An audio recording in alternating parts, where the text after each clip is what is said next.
जनाब स्पीकर, बहुत शुक्रिया। जनाब स्पीकर, अल्हम्दुलिल्लाह हाउस के बिजनेस रूल्स एंड प्रोसीजर्स 1985 के भी पढ़े, 1990 के भी बने, उसके बाद भी पढ़ता आ रहा हूँ, देखता रहा हूँ, हाउस का मेंबर भी रहा हूँ अल्हम्दुलिल्लाह।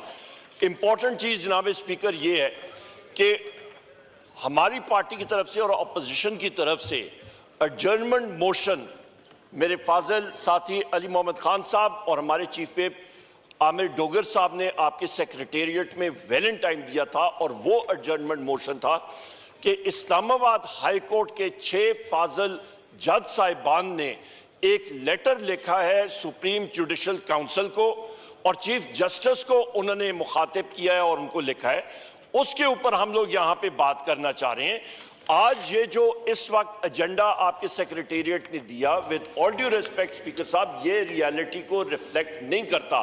इस वक्त पाकिस्तान और इस हाउस और इस आइन की जिस चीज ने बुनियादें हिलाई हैं कि इंटेलिजेंस एजेंसीज का रोल वजीर आजम इमरान खान साहब के केसेस में उसमें जाके इंटरफियरेंस करनी, जजेस के दामाद को टॉर्चर करना, लोअर जुडिशरी के लोगों के घरों में पटाखे मारने। एडजर्नमेंट मोशन में देख लूंगा।